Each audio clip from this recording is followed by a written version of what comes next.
The thing God is asking you to obey, you already know what it is. It's the conversation you've been avoiding, the move you've been postponing, the habit you know you need to break. And the longer you delay it, the heavier it feels. Welcome back to Win with Linda, where we talk about faith, growth, and becoming who God has called us to be. Today we're talking about obedience, not the easy kind, the uncomfortable kind.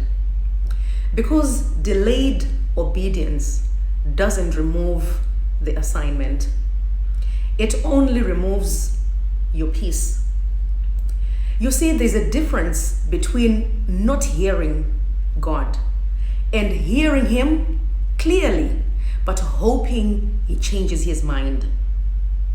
And if you're honest, most of us struggle with the second one. Jonah didn't run because he was confused. He ran because he didn't like the direction. You see, God told him to go to Nineveh. He bought a ticket in the opposite direction. And notice something very important. The storm didn't start when Jonah was called. It started when he ran. Disobedience created turbulence. Not because God was angry, but because Jonah stepped outside of alignment. Obedience isn't about convenience. It's about trust. 1 Samuel 15 verse 22 says, "To obey is better than sacrifice."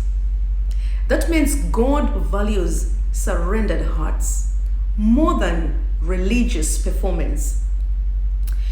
We can serve, we can show up, we can look faithful on the outside. But if you're resisting what He specifically asked you to do, there will always be unrest.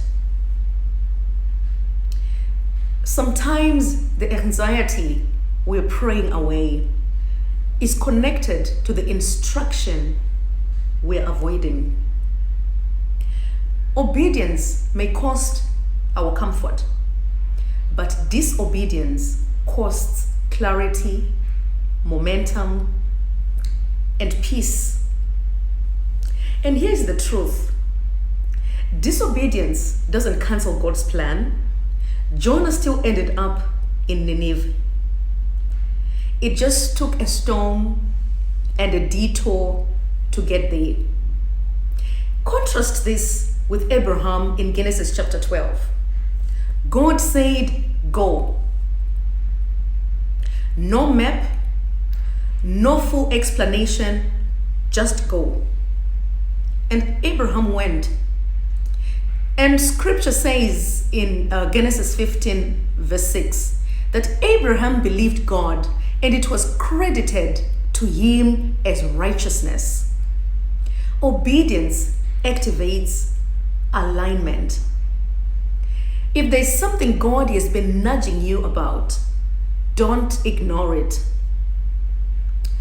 Not because you're afraid of consequences, but because peace lives on the other side of obedience. And you deserve peace. What is God asking you to obey right now? You don't have to share details, but acknowledge it. And if this message spoke to you, subscribe to Win with Linda.